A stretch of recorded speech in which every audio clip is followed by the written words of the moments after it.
I'm Amy. And I'm Neil. And we are Nerds Over 40. We thought we'd start by going over our manifesto. Sorry, we're not in a basement. We live in California. There are no basements here, so we're not the two weird podcasters in a basement. Well, and for nerd topics, traditionally it's your mother's basement, but we don't live with our mothers. That's right. So welcome to our living room. And I'm going to read our manifesto to give you at least an idea of what we're about, and then we'll go on and introduce ourselves individually. So we believe in magic. We go on unexpected journeys to worlds and wardrobes and galaxies far, far away. Doing wiggly wobbly, timey-wimey stuff. We go where no one has gone before. We are high-functioning sociopaths. We assemble and defend.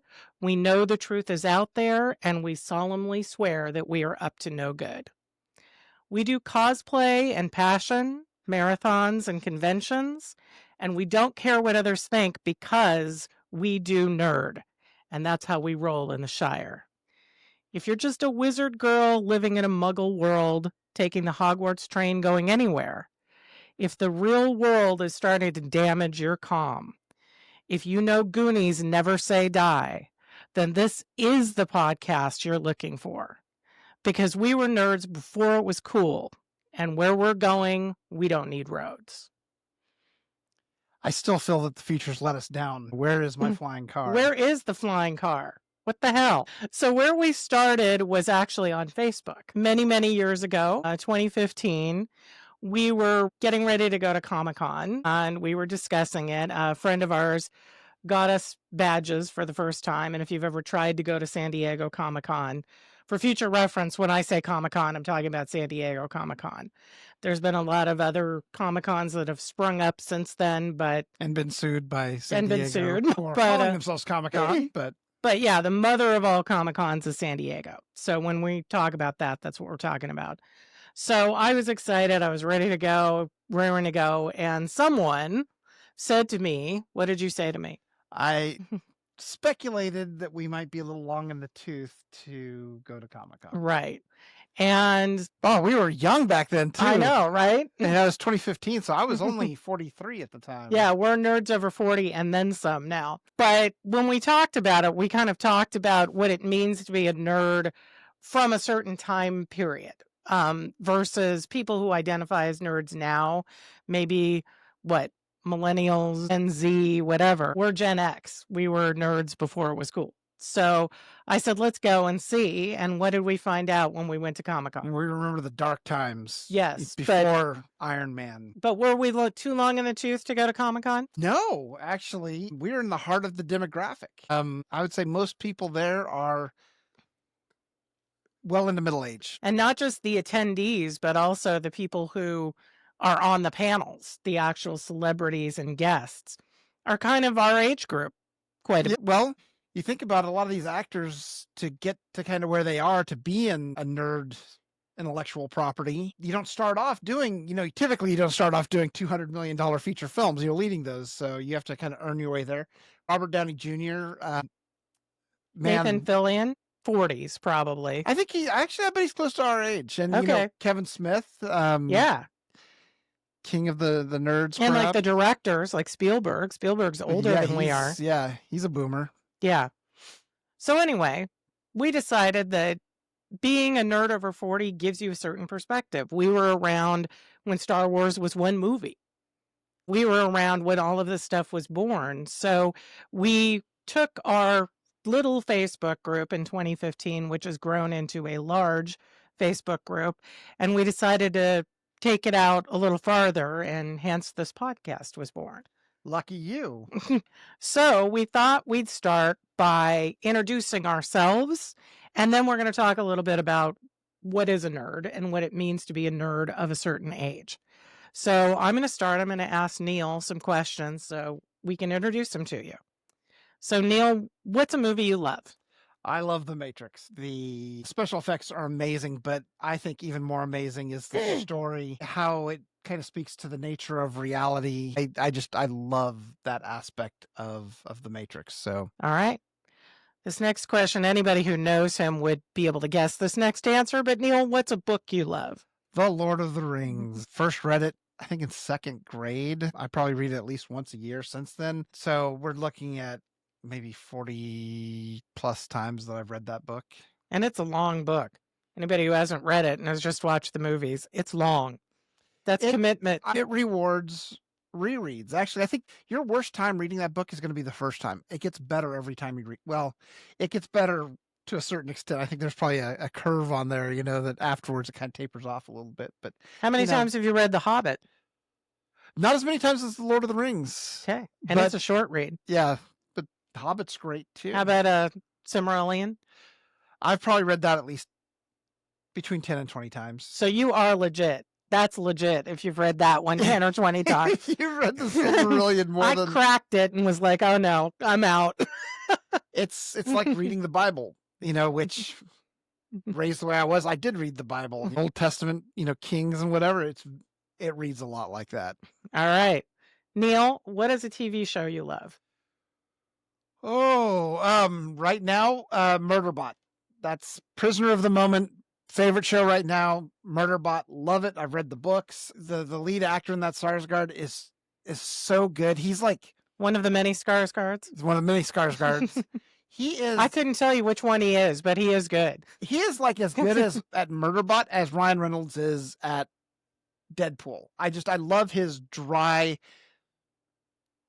We're going to be doing a Murderbot, episode just sometime in the future. So I don't want to we don't want to go too deep, and I don't want to bore you. It's too late for that probably. But anyway, Murderbot's great. It's on Apple Plus TV. Check it out.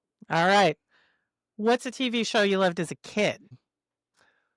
Buck Rogers. And it's kind of hard to say what you liked as a kid because now you look back at some of them and you're like, Dukes of Hazzard, Knight Rider. That's the era. You would probably still enjoy Wilma Deering today, though. I would appreciate in the spandex. I would appreciate it on a different level. Yes, certainly, or maybe not. I mean, as a kid, Wilma was hot. All right, describe a present you received that you loved. Oh man, it's not nerdy, but when I think of presents, I think of those childhood presents because I've gotten some great video game consoles from my wife over the course of the years, which are awesome. I was going to say, how many freaking PlayStations have I bought you? 5? Yeah, 5. No, 6. Oh, 6. Because we got the Wii. But a Schwinn Traveler, I think I was 13 or 14 years old, 12 or 13, something like that. And it was my first good bicycle, and I was so stoked to have it. Name something you either participate in or you have participated in that you love.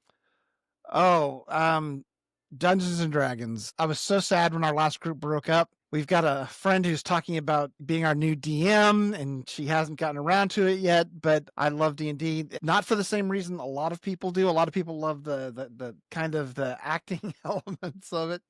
This is Nadja. She'll be joining us from time to time. I love the developing a character. I love, the progression of it, as well as the, going to new and exotic worlds and killing things.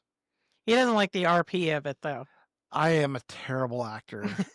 He doesn't do voices, and it's quick. You're kind of the murder bot of RP. I can...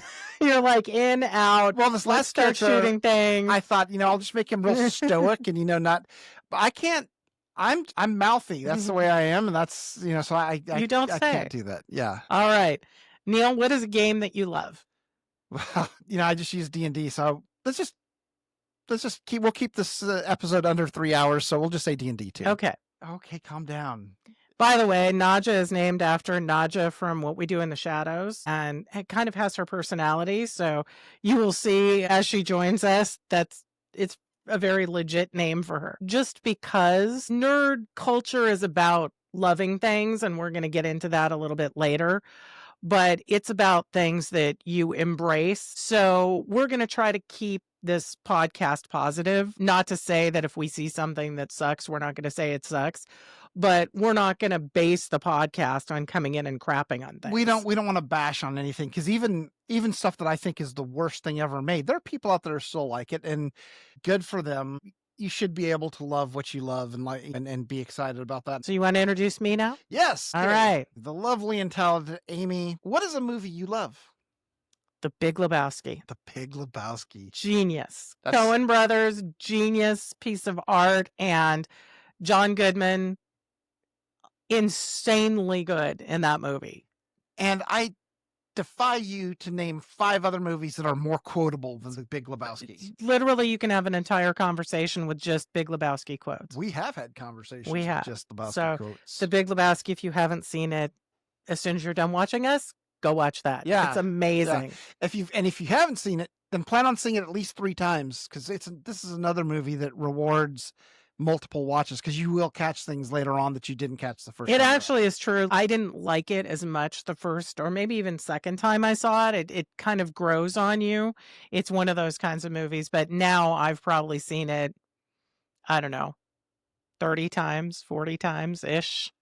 Well, probably as many times as I've read Lord of the Rings. Every time we talk about it, I'm like, oh, I need to go watch Big Lebowski again. So yeah, it's a great movie. All right. So, what is a book you love? A book I love is Ready Player One. I got turned on to that by this individual next to me. We were at Comic-Con and Ernie Klein was signing copies of Ready Player One, and he was all excited and went and got his copy signed and met him. I hadn't read it yet, and he kept saying, "You have got to read this book. You are going to love this book." And he was absolutely 100% right. And Ernie Klein is super nice. So, And one of us. he is one of us. He is so, I mean, he is the epitome of a nerd over 40. Like, that book is like a love letter to nerds over 40. It's the Rosetta Stone for those of you who are It is. millennials or Zoomers who don't understand, older nerds. You read that book and you'll be like, that's what they're talking about.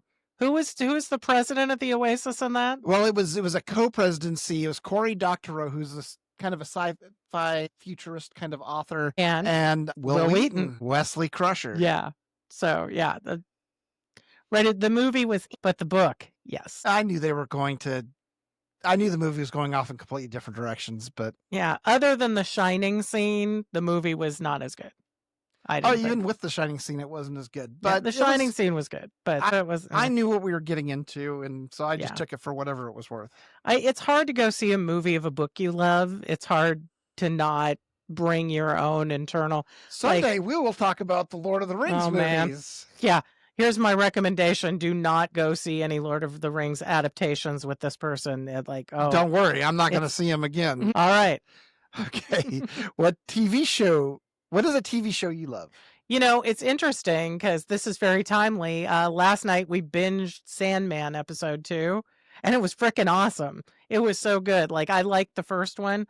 The second one was really, really good. So that's the thing I love about fantasy and about speculative fiction and sci-fi, is just seeing the imagination and seeing things that are unique, that you don't see in the everyday world, that you won't see in the everyday world, that you can't see in the everyday world. And he's got this way of taking it just out there. I mean, it's a little emo.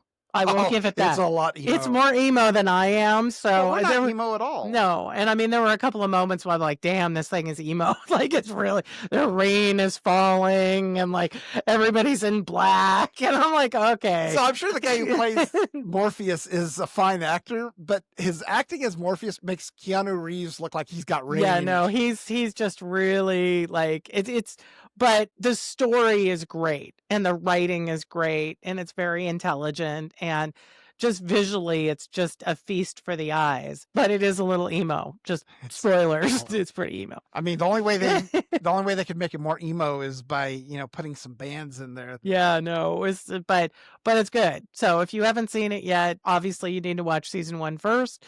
Season 2 just dropped. It's on Netflix, right?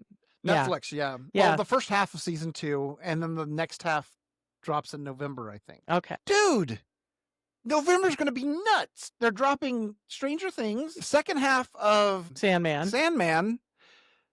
Crazy. All right. So let's see. What is a TV show you loved as a kid? Well, I mean, I don't know if it was a kid, so I'm going to, do a couple from back when I was really a kid and then kind of some nice stuff. I wasn't a kid in the 90s, but so as a kid, I loved Josie and the Pussycats. Sometimes when you were watching the Archie show, they'd bring in Josie and there'd be a slot like at the beginning of it where you'd see her singing and I'd be so excited. I'd be like, "Oh, it's a Josie episode." Um, it's kinda like with the old Batman, the episodes where Batgirl was on, they changed the intro and Batgirl would come swinging through, and I was always excited about that too because I loved Batgirl. But yeah, Josie and the Pussycats, and then, in the '90s, I would say my 2 favorite TV shows of all time, both from the '90s, or I don't know, it was Lost. Thousands. So, '90s was X-Files by far, and that's probably my favorite television show of all time, and then Lost. So, yeah. Well, I mean, as a kid, you were merely in your 30s in the aughts, right? That Mhm. Um, let's see. Describe a present that you received that you loved. Well, I had this doll when I was a kid. It was a doll that I really wanted, and they made 2 of them. They were kind of like goddesses, and one was a moon goddess and one was a sun goddess, and I wanted the moon goddess. And when you played with her, like, if you popped her legs open, her clothes would fall off. It's not as kinky as it sounds. Well, And usually it is the reverse. and then underneath was, like, her goddess outfit. And I will tell you, I have searched and searched and searched for this doll in eBay, Google, whatever. I can't even remember the name of it, but it was so cool. And she had this long, like, raven hair and whatever. And if I could find that doll again, I would be so stoked, but I've had no luck. Yeah, but it's something that I asked for it for Christmas, and I was pretty stoked about it. Now, did you say its name was Celine No, it or? doesn't. I Oh, don't you know the don't remember the name. name? I don't Okay. know. It had Okay. some sort of moon goddessy name, Got but it. it wasn't like Artemis or anything. It was like a something they made up. So I'm not sure what it was, but I would be stoked to get that doll again. That's a great feature, I I think. could put it right here on my desk. You guys could see it if you're watching on YouTube. Name something that you participated in that you loved. I was in marching band and actually all band. Marching band, not necessarily, though it was fun to kind of travel with the band and whatever, but I was in concert band, pep band, marching band, you name the band, I was in it. Oh, it does solidify your nerd credentials It too, is, though. yeah, well, kind of, somewhat. I was also in orchestra briefly. I didn't like it because I am a flute player, and when you're in orchestra, the violinists are the divas, and flute players like being the divas themselves. So I didn't want to, pun intended, play second fiddle to a bunch of diva violinists. So I like being in band instead. What is a game that you love? Well, I happen to be wearing it. This is my World of Warcraft t-shirt. You can't see all of it, but it says social distancing since 2004. I got this t-shirt during the pandemic when I played a lot of World of Warcraft. Um, I still play World of Warcraft. I haven't been playing as much as I usually do recently because I've had a couple of other projects, including this one going. But yeah, it is my favorite game. I've been playing since 2013. Not Picked it up in Mists of Pandaria. Yeah, he was leaving. So the way I got into it was he was raiding and basically ignoring me. So I decided I was going to start playing WoW to lay with him. And then immediately upon me joining, he bailed and left me alone in Azeroth by myself. But I happen to be Beastmaster Hunter, so I have lots and lots of pets to keep me company. So I don't need anybody to run around with me. That's right. She don't need no man. No, I got leopards, I got tigers, I got all kinds of stuff. If you could have any profession, real or fantasy, what would it be? I would be in a big band. So maybe like Michael Bublé's backup band would be pretty cool. Jethro Tull is a flute. He is a flutist. No, I'd like Count Basie orchestra style, something like that. All right. If you could spend a week in a fantasy world, what would you choose? Hogwarts, of course. 100%. And I am a Gryffindor. I have taken many, many tests to identify which house I'm in, and every single one of them comes back Gryffindor. I'm 100% Gryffindor. So if I had to choose a house, if I couldn't be in Gryffindor, I would choose Ravenclaw. I was once training a guy at work who's like, "Oh, are you a Hufflepuff?" And I'm like, "You and I are not going to be friends." No offense to the Hufflepuffs out there. He didn't like cats either. So, there you go. Okay. If you could have a drink with a celebrity, living or dead, who would you choose? Oh man, this changes for me all the time. It's very hard to decide, but someone that I kind of came in contact with recently was Sean Astin, who I mentioned Nerds Over 40 to him, and he's like, "Nerds Over 40? I'm a nerd over 40." And just seemed like a really cool guy and is kind of he runs the gamut for us. So he was in Goonies, so he's an OG. And then he was in the Lord of the Rings movies, and he was not part of the movies that Neil objected to. He actually you liked him as I didn't have a Sam, right? problem with the actors for the Yeah. most part. And or like the portrayal of Sam, right? No, he Like was you he was like he was great Sam. as Sam. Yeah. And then our most recent favorite thing that he was in was he was Bob Newby superhero in Oh Stranger Things. God, what a And like for a fairly small part, he just ate the scenery. Like he was so wonderful in that. I just wanted to hug him. yeah. Actually, you know what? We should do an episode on sort of supporting characters that come and go, but who makes the biggest impact? Because Yeah. Bob Newby was He was awesome. Yeah, He was so good. I loved him in that. I need a Bob Newby superhero T-shirt. Why do I not have that? I can make that happen for you. We can make it work. But yeah, so I would love to sit down with Sean Astin and have a beer with him and have a conversation and just talk about kind of all of the things. I think he's great. And he said he's a nerd over 40. So that's pretty cool.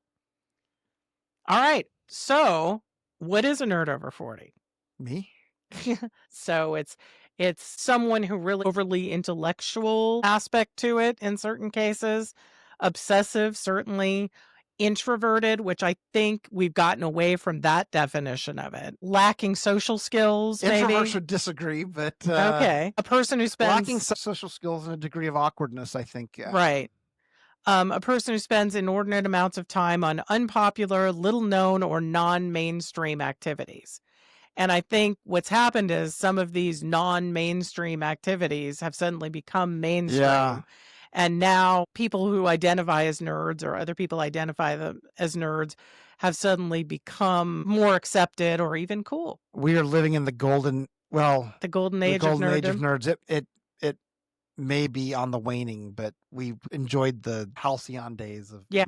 So things that, people identify with nerds are something that's highly technical, abstract, science fiction, fantasy. Those are all things that have been kind of associated, science, math, being really good at school. Those are all things that were associated with being nerds. And then in other aspects of it, from the previous definition, a person who's shy, quirky, pedantic, unattractive. pedantic. Yeah, I don't know Pedantic. anyone like that. So when you talk about kind of how we've seen nerds as we've grown up, so let's talk about the socially awkward nerd. What are socially awkward nerds from like media and pop culture that you can think of? Oh, Syndrome from The Incredibles. The Incredibles, yeah. Okay, yeah. That character. Actually, you could take just about any Jason Lee character from a Kevin Smith movie, and he kind of maybe fits into that category. Mhm. How about Revenge of the Nerds? Yeah, those guys. There's a Venn diagram of nerd, and those guys hit a lot of different circles, right? Yeah, I mean they were, unattractive, slaps and socially glasses. awkward. Yeah. Highly intelligent. Mhm. Possibly prodigies. Right. Weird Science, the guys from that. I mean, Well, socially awkward. I think definitely, Anthony yeah. Michael Hall kind of, throughout all of the like John Hughes stuff, Farmer Ted, he was certainly a nerd. He was pretending that I don't know what he was, but yeah. Yeah. And then like in the Breakfast Club, he was certainly a nerd. He was the nerd in that. I think that he kind of fit that slot of whereas Molly Ringwald kind of went back and forth between being the nerdy girl and being the popular girl. Like whereas Anthony Michael Hall, like they're like, you need a nerd in the John Hughes movie. She That's definitely who we're wasn't the casting. popular girl in Pretty in Pink. Right, but she was in She was Breakfast a popular Club. girl in Breakfast Club. Yeah. So and then there's kind of the prodigy nerd or the genius nerd. So a more recent example of that would be the Queen's Gambit. She was a chess prodigy. Yeah. And that was interesting. It was kind of interesting to see her process and whatever.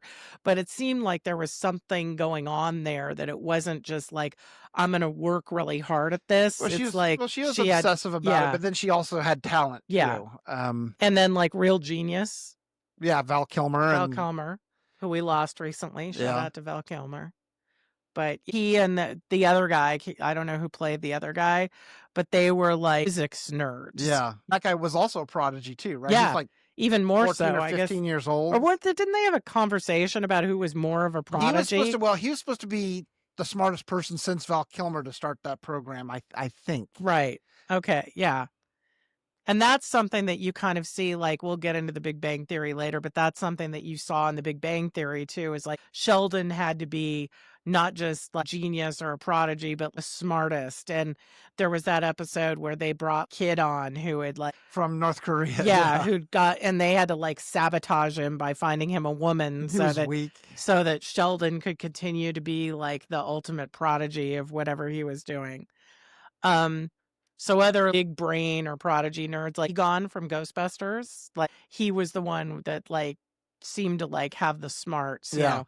Bill Murray was off trying to like hit on grad students or whatever he was doing, and Dan Aykroyd had the kind of like spooky, like he was the one who really believed in the ghosts and whatever, but Egon was the one who was like developing the science. Wasn't he the one who made the toaster dance in the second one? Well, yeah. Well, he and Dan Aykroyd were working together on Yeah. that, but Egon was the brains of the Yeah, he was the operation. brains of the operation. And that's frequently if you see these casts with multiple people, there's one who's the brains of the operation. They almost always wear glasses. They almost always the Gotta nerd. So another kind of nerd trope is like the child nerd gang. So we were talking about when we were talking about Sean Astin, like the Goonies. Like they're all a little socially awkward. They're a little, Well, they you know, band together for, not just, for friendship, but also for protection yeah. and And they had an inventor in that one. The Data or I did he go by Data? I don't remember who he's the kid who played Short Round. No, yeah, I know Yeah. him. And then went on in Loki. I think they I called love that I think actor. they called him Data. I think he was Data Yeah. before Data from Next Generation. But he had all of the like gadgets and stuff, and he was an inventor. So that seems to be kind of I'm gonna hate myself if it's not Data, but anyway. all right. Well, I've only seen that movie 20 times. yeah. And then later on, Stranger Things. We were talking about that. So that group, they're definitely viewed as socially awkward. Well, did we see them getting picked on? Yeah, the Ghostbusters episode. Yeah, We're well, back around to they Ghost showed up in costume for costume. at junior high. Everybody Well, else which is exactly the sort of thing that happens to a nerd, right? exactly. That And then, enthusiasm carries us away. yeah, but there, I think that just for me, Stranger Things does such a good job of depicting the 80s and depicting that time period. There's so many false depictions of what the 80s was like. Those of us who grew up in the 80s and were kids in the 80s, Stranger Things really strikes a chord with me because I'm like, it looked like this. Like they dress the way we dressed in the 80s. They're going to the mall. The hairstyles. Yeah, they're going to the arcade, the basement, the wood paneling, all of it feels, I feel like I've been there. I feel like I've been in Joyce's house, They did a great job in the music, the theme Just the song. vibe. The theme song is it reminds me of, the music from The Outer Limits and from the Tales from the Dark Side, if you remember that especially. Yeah. But it's so 80s. They did a great job of capturing the 80s. I agree. Back to nerds. Yes. Then there's the hero nerd. So like Spider-Man, I would say, he's a nerd. Peter Parker's a nerd, but then he becomes the hero. Yeah. Is Tony Stark a nerd? No, Tony Stark is not a nerd. He's too cool to be a nerd? No, Tony Stark is not a nerd. He's not socially awkward. He actually, other people are more socially awkward around Tony Stark because he's such a smart ass, right? He is a smart ass. No, he is not socially, he is not, Tony Stark is not a nerd. I read something the other day, or I saw it online or something, but they were talking about all of the nicknames that Tony Stark comes up with throughout the Marvel movies. Like he calls Thor Point Break. He calls Loki Reindeer Games. He's so good with the nicknames. All of that was ad-libbed by Robert Downey Jr. None of that was scripted, which just makes me like him even more. Yeah, the guy's amazing. And he finally got an Academy Award too. He did. I'm not sure how I feel about him being Doctor Doom, but That's I love him so much as Tony Stark. It's kinda like, I don't know. I don't know how I feel about that. uh I guess we'll find out, right? in a few weeks Yeah. at Comic-Con, actually. Well, yeah. All right. So then one of my least favorite nerd tropes is the nerd makeover. And we've all seen it, right? It's an awkward looking, usually a girl in glasses and dumpy clothes, and then someone comes along to save her and gets her contacts and a new outfit, and suddenly she becomes beautiful and no longer a nerd. So, examples of this: The Princess Diaries, My Big Fat Greek Wedding, She's All That, Miss Congeniality. Wasn't there a Patrick is it Patrick Duffy? Is that his name? Yes, Money Can't Buy Me Love, or can't, McDreamy or yeah, Can't Buy Me Love is the name of that. And he was like the male makeover one. they Love Potion number 9, they did it with both. Mm, It was have you ever did you ever see that? I might have. It I don't had know. they did the kind of the same thing with why can't I remember her name? She was in Speed, right? Sandra Bullock? Sandra Bullock, yeah, Okay. Sandra Bullock, and another kind of '80s guy was in that. But they were both nerdy scientists. Okay. And then they Took the love potion and became the attractive? love potion was pheromones, right? And magical pheromones, and suddenly they became attractive. And Aren't all pheromones magical? they had a glow up. And then an example of an anti-makeover would be Fiona from Shrek, right? Yeah. She's beautiful, but he loves her when she's the ogre, and her true self is the ogre. I went as Fiona for Halloween. I put on green makeup. Unbeknownst to me, the green makeup did not come off very well, and I was actually green for at least a week after that. So maybe that was just like my inner ogre coming out. I don't know.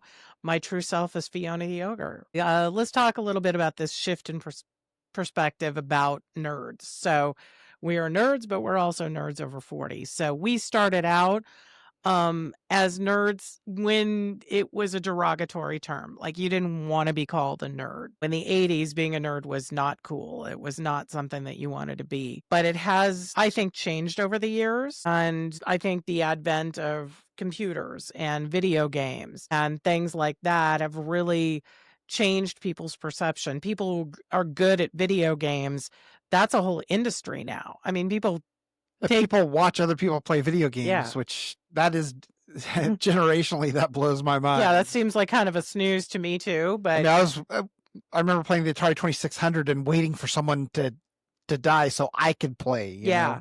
But, there's people on on Twitch who that's their entire job is just playing video games while other people watch.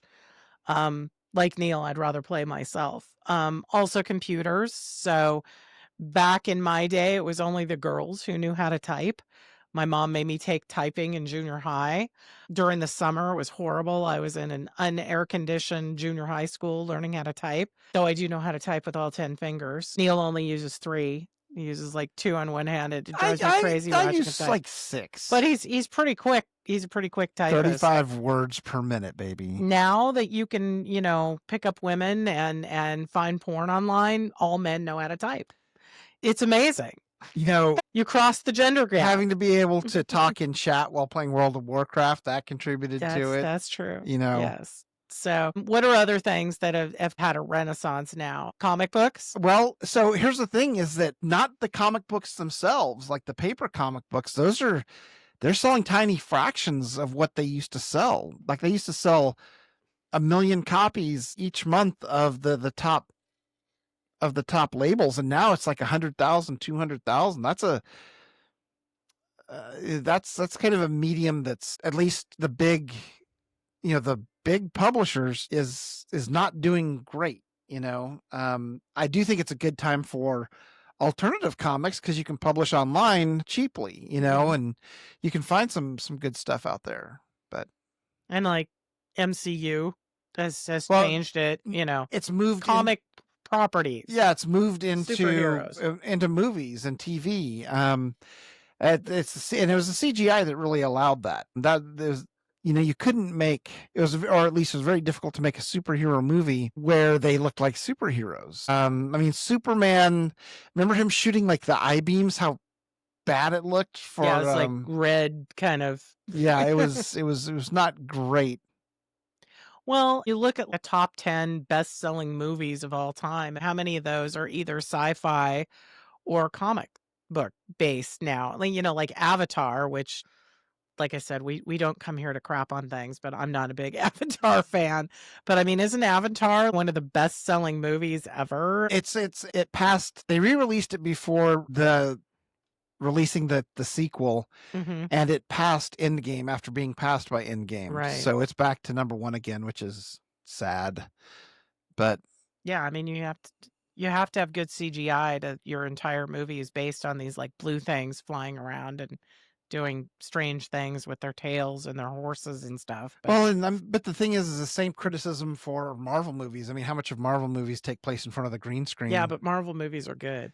For the most part, For the yes. most part, yeah, we won't get into that. That There's I'm there's sure we're gonna there've been a few exceptions, yeah, I'm but sure we're gonna talk about Marvel at some point and kind of this timeline of kind of the height of Marvel and then what's happened to Marvel since Endgame. There's a lot there. yeah. We're in the middle of watching Ironheart right now. Yeah, it's, anyway, we'll get to that Next later. topic. Yes, so next are kind of these celebrities who are self-affirmed nerds, and that isn't something that you would have seen back in the day, but these people who wouldn't fall into the stereotype of like your nerdy kind of glasses wearing whatever.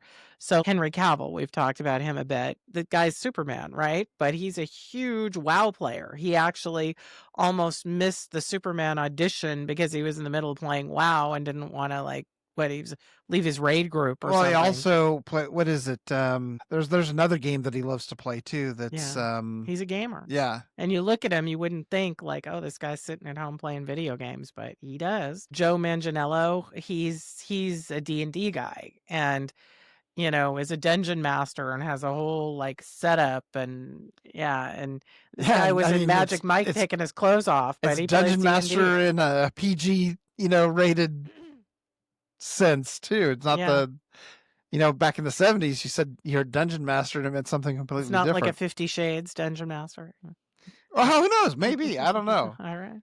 Um Stephen Colbert is a huge Tolkien fan, and he references that a lot. Yeah, he Like, does. if he has anybody on his show who has any kind of connection to any Tolkien property, he goes into a whole Tolkien thing. Like, he is definitely hardcore Tolkien fan.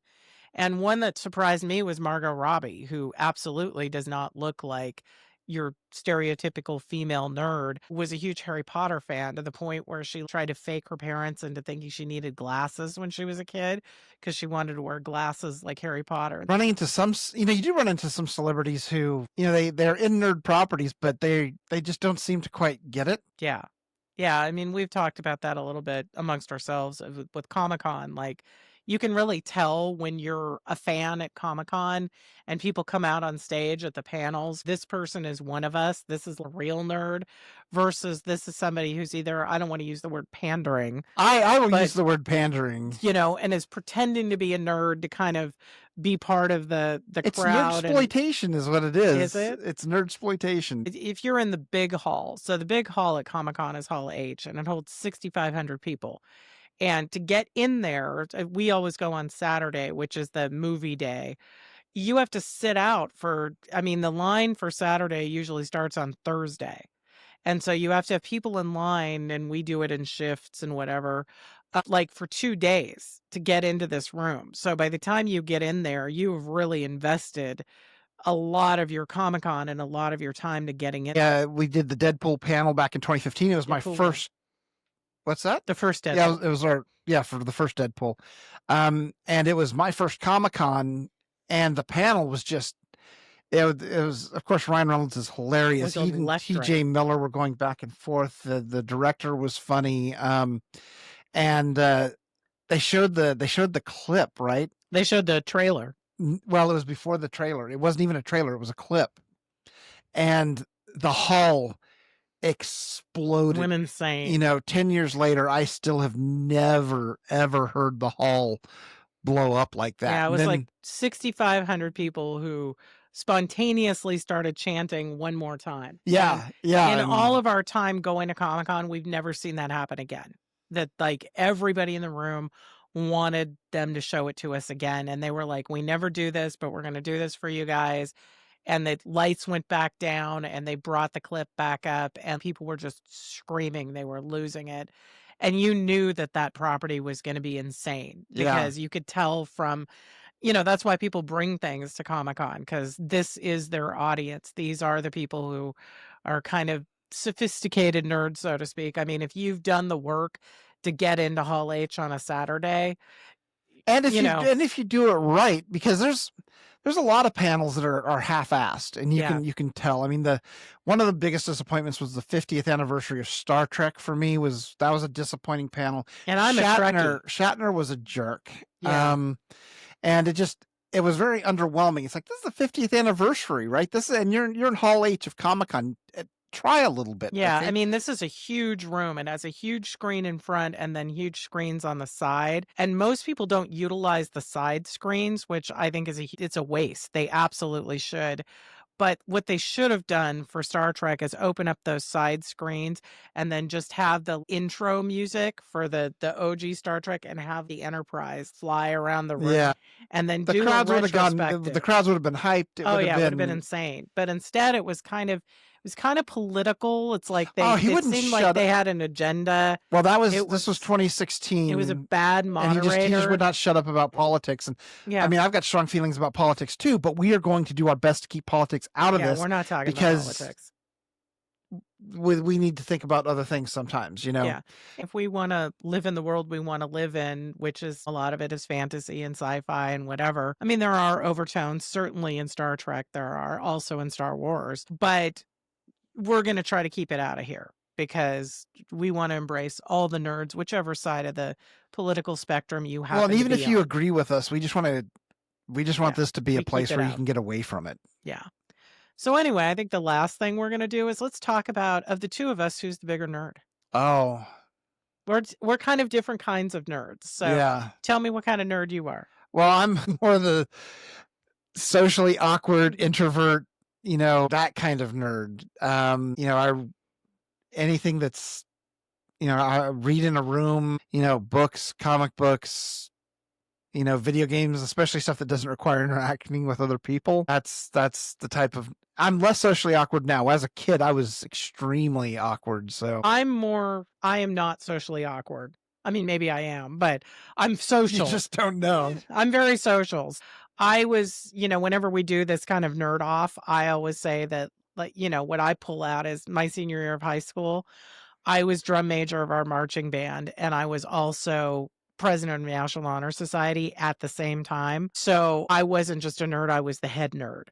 And I like to surround myself with groups of nerds and organize fun nerd activities and do things like that. She's a control enthusiast. I am a control enthusiast. I'm not a control freak. I'm a control enthusiast. But yeah. And at Comic-Con, I like to put things together. Like I think there's 30 of us going to see Fantastic Four on Saturday night. And I'm making friendship bracelets with all the Fantastic Four characters. And What's the best one? well, in his opinion, Mr. Fantastic, and it was a pain in the butt to make, but I made them.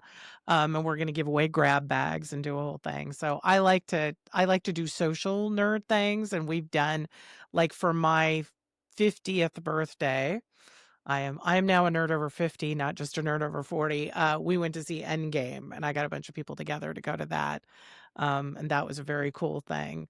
It was also the 50th anniversary of Comic-Con and the 50th anniversary of the moon Yeah, landing. 2019 was a big Yeah. year. So for Yeah, those of you who, do math, it was 69. 1969. Yeah, So that was a so big yeah, it year. was a big year, but yeah, so that's kind of leading me back into this podcast. This is a social thing for me too. So I'm looking for more nerd migos to join the tribe. I want to welcome all the nerds into what we're doing, and we appreciate you guys if you've come this far with us. Maybe coming a little farther if you're interested. Yeah, Um, drop a comment, and let us know what you'd like to hear us talk about, or yeah. what you're passionate about, and maybe get our take on it. Be sure to like and subscribe, of course. Yes, and we have a couple things upcoming. I think our next episode, we're going to talk about the 80s because the 80s certainly influenced us quite a bit. And then next week, we're going to see Superman.